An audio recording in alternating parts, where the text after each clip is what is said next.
প্রিয় অভিভাবক, আমরা সাধারণত দৃষ্টি মানে শুধু চোখ দিয়ে দেখা বুঝি। কিন্তু আমাদের মস্তিষ্ক যা দেখে তা প্রক্রিয়াকরণ করে এবং সে অনুযায়ী শরীরকে কাজ করতে নির্দেশ দেয়।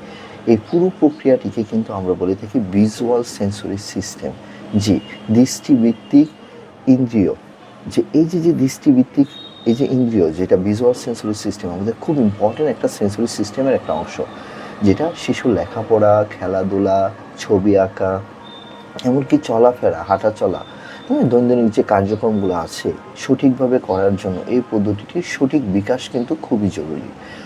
একজন পেডিয়াট্রিক অকুপেশনাল থেরাপিস্ট, জি, অকুপেশনাল থেরাপিস্ট হলেই হবে না, তাকে পেডিয়াট্রিক অকুপেশনাল থেরাপিস্ট হতে হবে, শিশুদের নিয়ে কাজ করার অভিজ্ঞতা থাকতে হবে। হ্যাঁ, শুধু চোখের রূপ নির্ণয় করেন না, বরং একটি কার্যকরী দৃষ্টি বা ফাংশনাল ভিশন কেমন হচ্ছে সেটি পরীক্ষা করে দেখে থাকেন। কার্যকরী দৃষ্টি বা ফাংশনাল ভিশন স্ক্রিনিংটা নিয়ে আপনাকে জানতে হবে। তাহলে এটি একটি বিশেষ প্রক্রিয়া যেখানে একজন পেডিয়াট্রিক অকুপেশনাল থেরাপিস্ট পর্যবেক্ষণ করেন শিশু কীভাবে চোখটা নাড়ায়, মানে শিশুর মুভমেন্টটা কোন দিকে, চোখের পেশিটা ঠিকভাবে কাজ করছে কিনা, কোনো বস্তুর দিকে তাকিয়ে থাকতে পারে কিনা, বা কিভাবে সে ফোকাস করছে, তারপরে দ্রুত একটি জিনিস থেকে অন্য জিনিসের দিকে সে তাকাতে পারে কিনা, হ্যাঁ, চোখ এবং হাতের সমন্বিত যে কাজগুলো, আই হ্যান্ড কোঅর্ডিনেশন কাজগুলো, সেগুলো করতে পারছে কিনা। তারপরে সে যখন খেলাধুলা করে, সে খেলাধুলার ক্ষেত্রে যখন সে বিভিন্ন টুলসগুলো নিয়ে খেলাধুলা করে, সেখানে তার মুভমেন্টটা, চোখের মুভমেন্টটা কেমন, হাতের লেখার সময় সে কপি করছে কিনা, ঠিকভাবে খেয়াল করছে কিনা, ভুল হচ্ছে কিনা, লেখাটার লাইনটা ঠিক আছে কিনা, এই যে ব্যাপারগুলো ঠিকভাবে প্রেশার দিচ্ছে কিনা।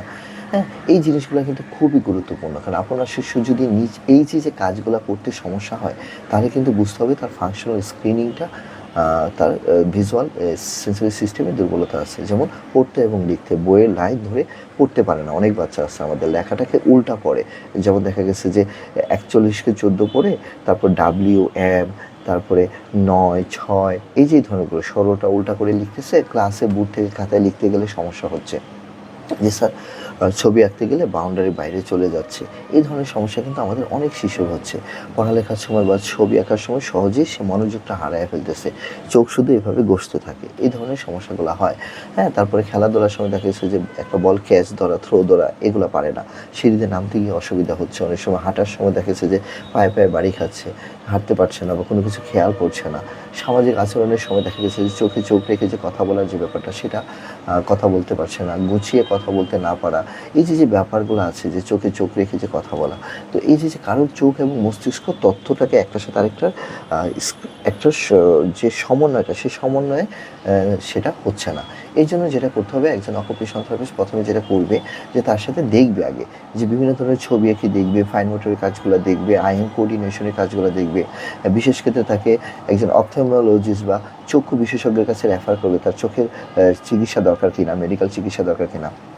বিভিন্ন ধরনের মুভমেন্ট করবে। একজন অভিভাবক হিসাবে আপনি আসলে কী করবেন, আপনার করণীয়টাকে, যখনই দেখবেন যে আপনার শিশুটা প্রতিদিনের যে কাজকর্মগুলো ভালোভাবে পর্যবেক্ষণ করবেন, এবং যখন দেখবেন যে আপনার শিশুর মধ্যে উপরের সমস্যাগুলো বিদ্যমান আছে, তখন আপনি একজন অবশ্যই পেডিয়াট্রিক অকুপেশনাল থেরাপিস্টের শরণাপন্ন হবেন। মনে রাখবেন যে অনেক সময় ডক্টরের কাছে যাবেন, প্রেসক্রিপশন দিয়ে চশমা পড়বে, কিন্তু সেটা কিন্তু আসল সমাধান না। এর জন্য দেখা যাবে যে চোখের মাসেলের মুভমেন্ট, এক্সারসাইজগুলো খুবই গুরুত্বপূর্ণ। তো সেটা কিন্তু একজন অকুপেশনাল থেরাপিস্ট খুব সুন্দরভাবে সম্পন্ন করে থাকেন। এবং বাসায় বিশেষ করে যারা কাজ করতে চাচ্ছেন, বিশেষ করে ফাইন মোটরের কাজ, কগনিটিভ লেভেলের কাজ, যেমন ভিজুয়াল সেন্সরি ইন্টিগ্রেশনের যে কাজগুলো আছে, সেগুলো কিন্তু একটু প্রচুর পরিমাণে করতে হবে। পাশাপাশি তার ভেস্টিবুলার সিস্টেম নিয়ে খুব বেশি কাজ করতে হবে। আমি কিন্তু সবসময় বলি, ভেস্টিবুলার সিস্টেম মানে কিন্তু আই কন্ট্যাক্ট।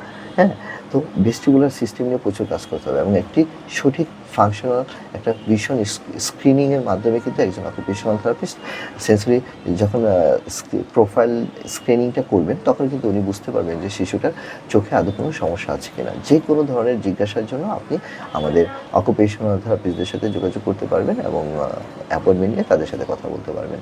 তো যখনই আপনার শিশুর মধ্যে এই সমস্যাগুলো দেখবেন, একজন পেডিয়াট্রিক অকুপেশনাল থেরাপিস্টের সান্নিধ্যে আসবেন। ভালো থাকবেন, সুস্থ থাকবেন। আসসালামু আলাইকুম ওয়া রাহমাতুল্লাহি ওয়া বারাকাতুহু।